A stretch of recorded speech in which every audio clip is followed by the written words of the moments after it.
Hey, what's up guys, it's DarkArmedDuelist and today doing a Nordic deck profile. So I'm really excited to do this for you guys because this deck is an amazing deck to be able to summon out all three of the Nordic god cards, Odin, Thor, and Loki. So without further ado guys, don't forget to like, comment, subscribe, hit the bell in there so you can become part of the notification squad, and definitely check out the Patreon on the description below for all those awesome rewards, like getting your name scratched in a single video, getting your signed cards in the mail, and even getting to request a deck profile every single month to your patron. So without further ado, let's get straight on into this. So first off, we're going to be playing 3 copies of Golem Bursty. Golem Bursty is an awesome 3 of in the deck that's going to help you synchro summon into your Nordic god cards, with the ability that for a synchro summon, you can substitute this card for any one Nordic tuner monster, making this card easy to help you synchro summon into your other cards. This card also has an awesome ability that if this card is normal or special summon, you can special summon an additional Nordic monster from your hand, which is a great effect to just get another Nordic monster on the field so you can start synchro climbing into your Nordic god cards.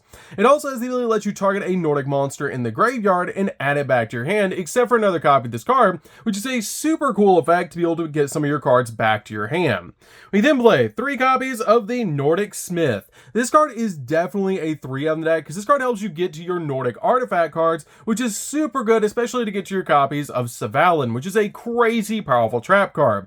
But this card has the ability, if you control an Aesir or a Nordic monster, you can special summon this card from your hand, and if it's normal or special summon, you can add a Nordic relic card from your deck to your hand, which is a really powerful effect.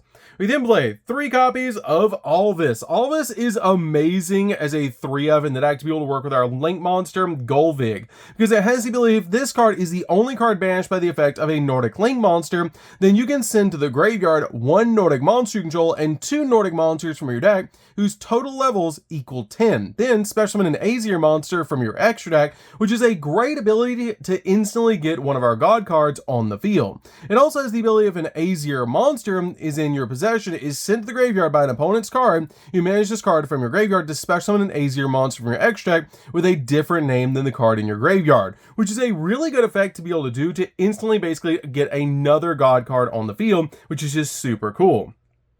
We then play 3 copies of Diverg. Diverg is really good as a 3 of in the deck. I've been playtesting this card a lot recently, and I've really liked this card because during the turn this card was normal summon, you can normal summon another Nordic monster in addition to your normal summoner set, which is a really good effect to be able to use, and I really like that effect about this card because it helps you out a lot in the deck to get additional Nordic monsters on the field. It also has the ability that when this face-up card on the field is sent to the graveyard, you can pick a Nordic relic card in the graveyard and add it back to your hand, which is a really good effect to be able to do to be able to get your Nordic relics back to your hand. So this card helps you recycle your Nordic relics, which is just really good. We then play 2 copies of Tingoshneer. Tingoshneer is definitely a 2 of in the deck, just to help you synchro climb. That's the only reason you play this, because this plus your copy of Golem Bursty and any level 4 is going to equal into one of your god cards, which is why we play this card as a 2 of in the deck. We then play 2 copies of Valkyrie. Valkyrie is really good in this deck as well because it helps you go in for one of your copies of Odin, because it has the ability that when this card is normal summon, if your opponent controls a monster and you don't control any other cards, you can banish 2 Nordic monsters from your hand to be able to special summon out 2 tokens to your side of the field that are both level 4, and this card is a tuner, giving you all the materials that you're going to need to instantly go in for Odin, which is really good. We then play a single copy of Vanitas. Vanitas is just a really good 1-of in the deck to help you synchro summon, so we play this card as a 1-of in the deck. We then play the Adventure package in the deck, which is going to be 3 copies of Water Enchantress. Water Enchantress is amazing in this particular build to help you get to your copy of your Rite of Aramisur, which is just such a powerful card in this particular deck to help you get to your copies of Griffin Rider and even Draco back, which is just really, really nice. We then play a single copy of Griffin Rider. This card is amazing because it's a walking negate. You only need a single copy of this card because you can constantly get this card back over and over again, so you only need a single copy to get off of Fateful Adventure, and it's a really, really good 1-of in the deck. We then play 3 copies of Ash Blossom. Ash Blossom's amazing in this deck just to stop the opponent from touching the deck, and it's a really good hand trap in this particular build. We then play 3 copies of Effect Veiler. Effect Veiler is also a really good hand trap just to stop your opponent's monster effects, and it's a really good hand trap in this deck, especially since we're playing Selene and the extra deck. It helps you climb to access code, so this card is amazing as a 3-of in the build. So that's it for the monsters, guys. let's get into the spells.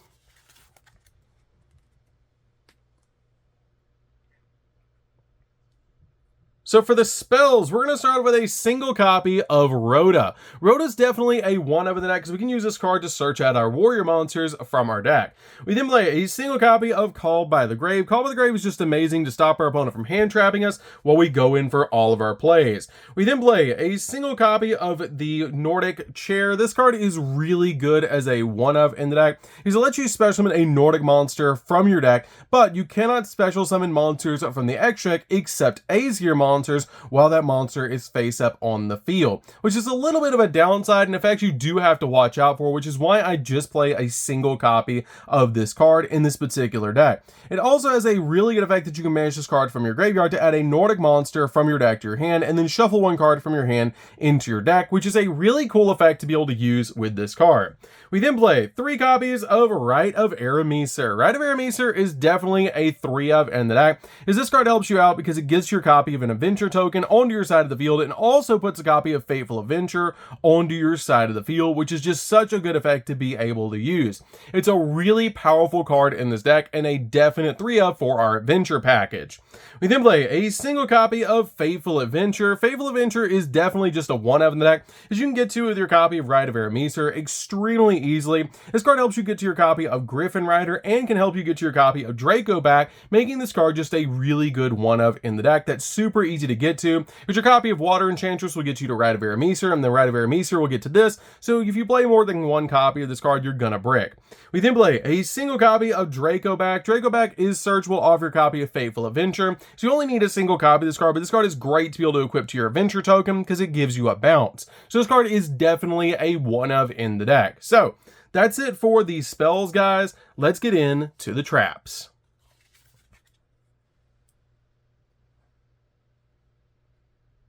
So for the traps, we're going to start with a single copy of Gungnir. Gungnir is amazing as a 1-of in the deck, but you only need a single copy of this trap card. It lets you banish a face-up Azir or Nordic monster that you control to select one card on the field and destroy that card, which is a really cool effect to give you a pop. And during your second end phase after activation, the monster that you control that was banished by this effect is returned back to the field in face-up attack position, which is a pretty good effect to instantly give you your monster back, and I really like that about this card. But you only need a single copy of this card because you can search it off the Smith, which is why I just play a single copy of this card to be able to pop on the field. We then play a single copy of Svalin. Svalin is one of the most powerful cards in the entire deck and a definite 1-of in the build. It has a great ability that if you control an Azir monster, you can negate the effects of all other face-up cards your opponent currently controls until the end of this turn, making it a massive cold wave. That is a crazy powerful effect when you have a 4,000 attack point Odin on your side of the field backing this card up. This card has also got a really cool effect that you can contribute a Nordic monster and target an Azir monster in your graveyard and special summon it back to your side of the field, which is a really cool effect to be able to use with this card, just to be able to get your copies of your Odin back out of the graveyard, or even Thor or Loki back to your side of the field by just tributing a Nordic monster. That's a super cool effect. We then play 3 copies of Infinite Impermanence. Impermanence is just a really good hand trap to go with our copies of Effect Veiler and Ash Blossom to make sure we're going to stop our opponent's monster's effects. You can also lock down entire columns of spells and traps with this card, which is a really cool thing about this card if you set it to your side of the field first. But this card is definitely a 3-of in the deck. So that's it for the main deck, guys. Let's get into the extra deck.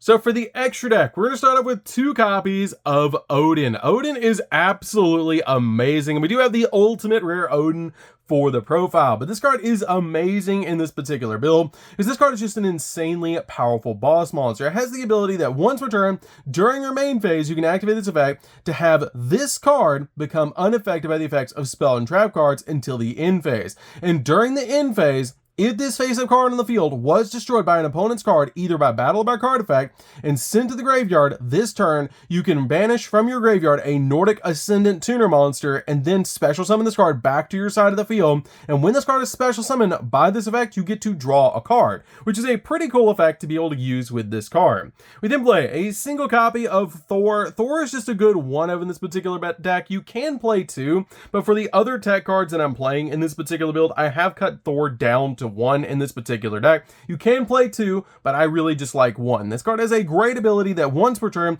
you can negate the effects of all face-up monsters that your opponent currently controls until the end phase, which is a pretty good effect. And during the end phase, if this face-up card on the field was destroyed by an opponent's card effect or by battle, and it's sent to the graveyard this turn, you can banish a Nordic beast monster that's a tuner monster from your graveyard to be able to special summon this card back from the grave. And when this card is special summoned by this effect, inflict 800 points of damage to your opponent, which is a pretty good effect. We then play a single copy of Loki. Loki's really good as a 1-up in the deck, and I'd only ever play 1 copy of Loki. This card is really tricky, but it has a great ability that once per turn, when your opponent activates a spell or trap card during the battle phase, you can negate the activation if you do destroy it, which is a pretty good effect to be able to use with this card, and it can also bring itself back if it's destroyed by battle or by card effect by banishing a Nordic all-fair tuner monster from your graveyard. And then you special summon this card back from the graveyard, and when it's special summoned by this effect, you can select a trap card in your graveyard and add it back to your hand, so you can grab cards back like Infinite Impermanence, which is really cool, or even Savalin or your copy of your Gungnir.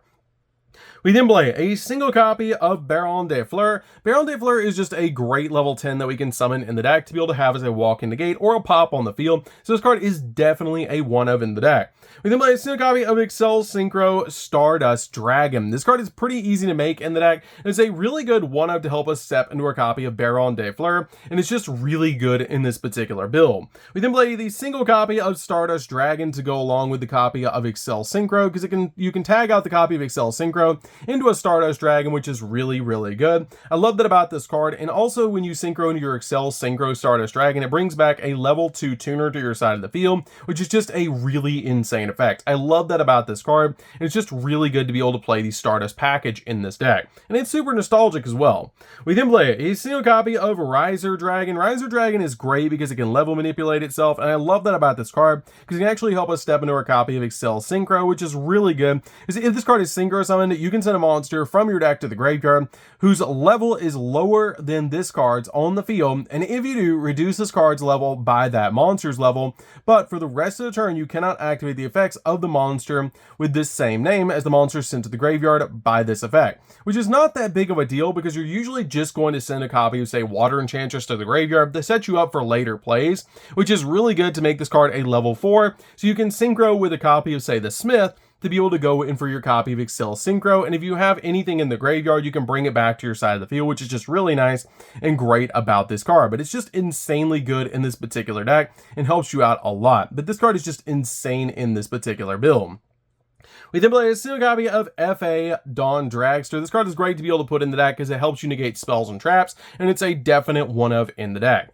We then play 3 copies of Golvig. Golvig is super good, and this card is really, really easy to make in the deck, as it just is a link 1 that requires any level 5 or lower Nordic monster to make this card. And if it's link summoned, you can manage up to 3 cards from your hand or field, and if you do, special summon that many Nordic monsters from your deck in defense position. Also, for the rest of the turn, you cannot special summon monsters except Azir monsters, nor normal summon or set any monsters, which is again not that big of a deal because we're basically just trying to use this card to be able to put a copy of our Golem Bursty, the Smith, and the copy of Tingoshneer on our side of the field, so we can go in for a copy of Odin or Thor, or even Loki, which is really amazing. I love that about this card, and it's just such a powerful card in this deck. And while this card, it points to an Azir monster, your opponent cannot target that monster with card effects. Also, monsters your opponent control cannot target this card with attacks, which is just a really cool effect about this card. We then play a single copy of Access Code. Access Code is just really good at popping multiple cards on the field, and is a great boss monster in the deck. We then play a single copy of Selene. Selene's great in this build as 1-of because it helps you go in for your copy of Access Code a little easier in this deck, so this card is really good in this particular build. We then play a single copy of the Light Charmer. We only play Light in the deck, so you're only ever going to get 1 pop off your copy of Access Code, but it's super easy to step into Access Code, which is why we play it in the deck, because you can basically step into your copy of your Light Charmer. Your opponent has any light monster in the graveyard, you bring it back to your side of the field, step into this card, and if you have multiple spells in both players' graveyards, you step into SelkyN. SelkyN brings back Effect Veiler, and then you step into Access Code, which is super easy to do. So basically, if your opponent has any light in the grave and you have Effect Veiler in the grave, and there's 3 spells, you can step up into Access Code, which is really, really good in this particular deck. So that's going to do it for this one, guys. This deck is super fun to be able to play. If you guys have never played a Nordic deck before, you should definitely give this deck a try because it's a really fun deck to play. It's relatively budget, which is really nice, and I love that about this deck because the majority of the stuff has been printed as commons or super rares, which is really, really cool. And it's a super fun deck to play. So that's going to do it for this one, guys. Don't forget to like, comment, subscribe, hit the bell there so you can become part of the notification squad, and we'll see you guys in the next video. See you later, guys.